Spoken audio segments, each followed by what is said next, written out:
Magandang araw mga kaibigan. Pag-usapan natin ngayon ang Supreme Court, COMELEC at saka Smartmatic.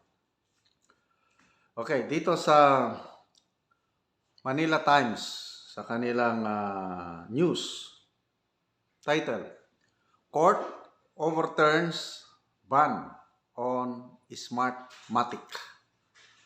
So, bagong balita ito, nag-decide na po ang Supreme Court na ni-reverse niya, ang korte ni-reverse niya ang desisyon ng COMELEC to disqualify Smartmatic from participating in any public bidding for elections.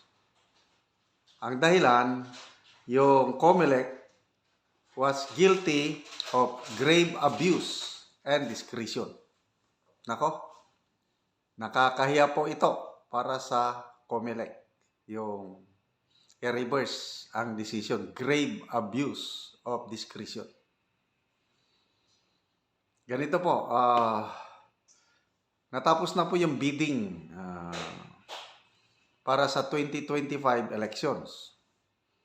So may resolution ng COMELEC na disqualified ang Smartmatic. Hindi pwedeng mag-participate. So ang ginawa ng Smartmatic, nag-file ng petition sa Supreme Court. So habang nakabinbin ang petition sa Supreme Court, natuloy na yung yung public bidding at hindi talaga nakapag-participate ang COMELEC. Dahil wala pang decision ang Supreme Court. At meron na pong nanalo. It's a Korean company. Miro. So wala na. Done deal na yun.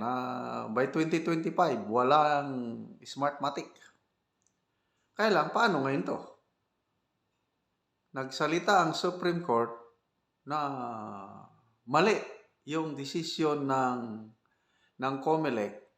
Hindi niya pwedeng i-disqualify ang Smartmatic sa pag-participate sa mga public bidding. Okay. The court recognized. So ito ngayon, ang tanong, pwede pa bang mabaliwala, void, null and void yung nagawang public bidding? Pwede pa bang makapasok ang Smartmatic para mag-join ngayong 2025 election? Ito ngayon. Ang Supreme Court nagsabi sa kanyang desisyon na hindi na pwede. Dahil gahol na sa panahon. Hindi na pwedeng null and void yung public bidding na nangyari na kung saan ang nanalong service provider ay isang, basta, Korean company. Okay. So, ibig sabihin, ang desisyong ito ng Supreme Court ay hindi na makaapekto sa 2025 senatorial election. Pwede sa 2028. Nako, delikado. Pwedeng makasama ang Smartmatic sa 2028 na bidding. Nako, baka I don't know. So, bakit nagkamali ang ano ba ang basis ng Supreme Court sa pag-decide na mali ang desisyon ng COMELEC? Yung yung basihan ng COMELEC na dinisqualify information lang na na-receive from the US Justice Department regarding an ongoing criminal investigation of former COMELEC chairman Andres Bautista, and that he received bribes in exchange for awarding of contract. So, mga kaso ng kaso ng Smartmatic sa US ang naging basihan ng COMELEC sa pag-disqualify ng Smartmatic. Sabi ng Supreme Court na hindi pwedeng maging dahilan yun. Dahil yung pangyayari sa Amerika ay hindi naman applicable, ah, hindi applicable dito sa Pilipinas. Okay? So, meron pang sinight na yung korte found that COMELEC disregarded the procedures prescribed by the Government Procurement Reform Act. Yon ang malaking dahilan. Merong batas na naipasa, Government Procurement Reform Act. So, may procedure doon na dapat sundin. Ang sabi ng Supreme Court, ang COMELEC, dinisregard niya itong batas na ito. Kaya, reverse ang decision. So, nakakaya ito para sa COMELEC. So, ngayon, ano ang reaksyon ng COMELEC tungkol dito? As of now, wala pa.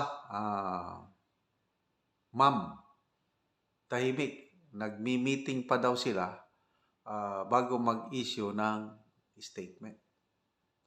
So, bakit ang dahilan ng COMELEC na sinight sa disqualification yung mga kaso-kaso ng COMELEC sa Amerika? Dito sa Pilipinas, meron ng sworn affidavit ni Attorney Glenn Chong na nagsasabi na may kalokohang ginawa ng COMELEC in connivance with a presidential candidate. Alam naman natin, yung allegation ni Attorney Glenn Chong na nakipag-usap si Lisa Araneta Marcos sa COMELEC, sa Smartmatic officials bago eleksyon. Palagay ko, yun sana kung kung inimbestigahan lang ng COMELEC yun at napatunayang totoo, yun ang malaking dahilan para ma-disqualify ang COMELEC. Kaya lang, hindi binigyan ng aksyon. Bakit? Alangan nasasangkot ang, alam nyo na. So, magkakaroon ba tayo ng honest, orderly, peaceful election ngayong 2025? I hope so. Kasi yung nanalong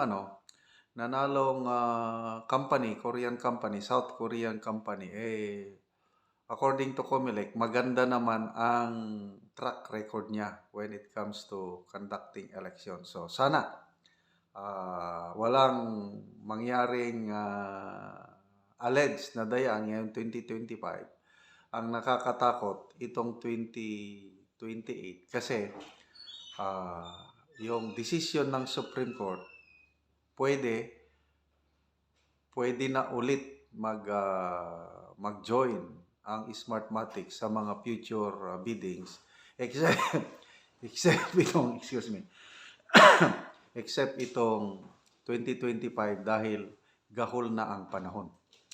Ang filing of candidacy ngayong October this year na. So ilang buwan na lang. April, May, June, July, August, September. October na, 5 months na lang. File na, then next year, election na. May lumabas na Publicus Asia Senatorial Survey, first quarter.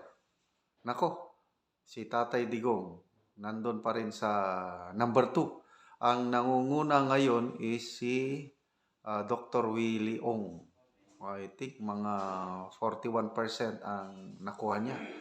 Pumapangalawa si former President Duterte, 38%. And then, yung usual pa rin na sina Senator Bongo, Tito Soto, Lacson, De La Rosa, Amy Marcos, Pia Cayetano,